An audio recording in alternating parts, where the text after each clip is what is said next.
Hi there, welcome back to Joe's Flavors. So today I'm going to be preparing some sangria, and this is my recipe of sangria, and there's a number of takes at it, and this is the one I normally do, and so bear with me. If you like this recipe, by all means use it.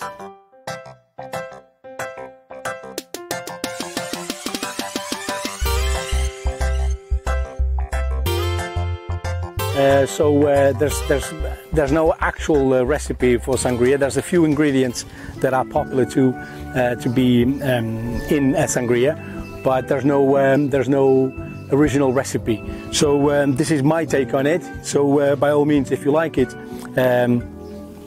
do it yourself and enjoy it yourself. Right. So we have, and this is the first thing we start with. I have. And pre-wash, obviously, an orange and an apple, and we're going to section that in order to use it in our sangria. Don't be afraid to use chunks, because this is what we need. It's chunks. We need the skin as well, because there's a lot of properties on the skin that we want to transfer to the drink, and obviously the juice as well. So one whole orange. And the same goes with the apple. The only difference is that the apple, we're going to remove the seeds because they can get a bit bitter. So we'll remove the seeds from the center. Don't worry about the seeds of the orange. Okay, so seeds out. And here as well. Be careful when doing this. So again, just here we go in there. This is a summer drink, and with this kind of weather you have to have sangria, or we have to have sangria constantly. It's like it just goes with everything. It goes with the meat, it goes with the barbecue, it goes with fish, and yeah, you can't go wrong. So by all means, all that fruit in there, and this is a 2-liter jug, and this is the proportions for a 2-liter sort of sangria. So now we have some sugar. I have about 200 grams of sugar, which I'm going to get in there. This is just caster sugar. You can use whatever sugar you like, or if you prefer, or you have in hand, by all means. Then we will macerate this fruit a little bit with the sugar on there. Okay, just to get that juice going.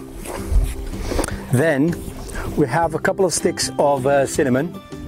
Snap them into it like that, and then now comes the magic. Right, for 2 liters of sangria, I'm going to be using a whole bottle of wine. This is indubitably Portuguese wine, and even though it's a reserva, but again, if you use a nice wine, you get a nice sangria. If you use not so nice wine, you guessed it, you probably get a dubious sangria. So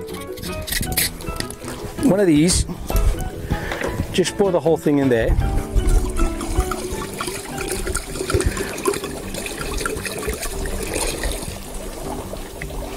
Okay, now we have, this is cherry liqueur or cherry brandy. This is my own concoction, so I make this one in my house, but you can use whichever cherry brandy you have in hand, or if you want to replace it with something else, by all means.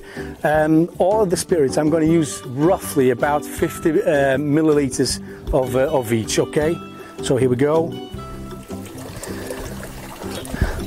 That's the cherry. Now we have triple sec, again about 50 ml.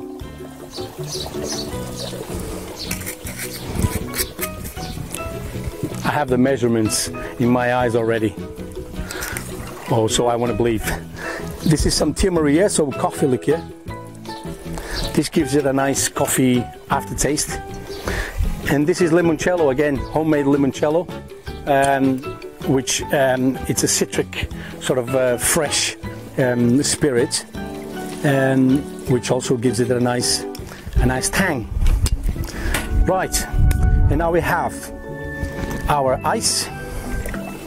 I'm going to get this ice in there.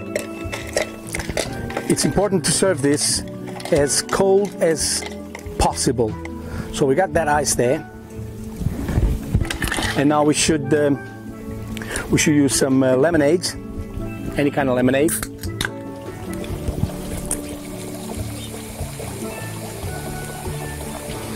And then some orange pop. I'm not gonna name brands, but you know, the ones you use in a house. And we're pretty much ready. So now we give it a nice twist. You need a wooden spoon for this. It's just mandatory. Okay, so we get this going like that. It should be, like I said, extremely cold. It should be served extremely cold. So you make sure that once you do this, you get it in the fridge and serve it cold. Or if you don't have too much time, just put it in the freezer for maybe 20 minutes or so, just to get it going, and then obviously transfer it to the fridge. So I'm going to try this and see if it needs anything else. I don't think it will, but let's see. Cheers. Spot on.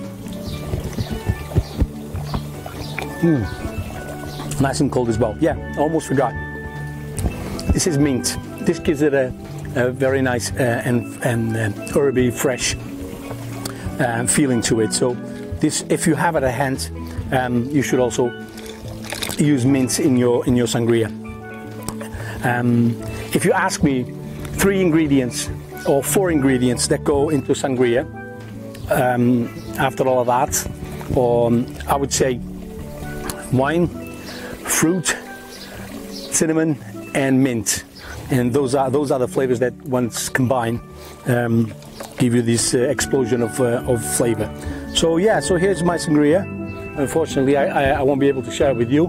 Thank you very much for watching this one. This is a really quick one. And I'm going to get on with my next recipe. And I hope to see you on the next one. Thank you very much for watching, and I'll see you on the next.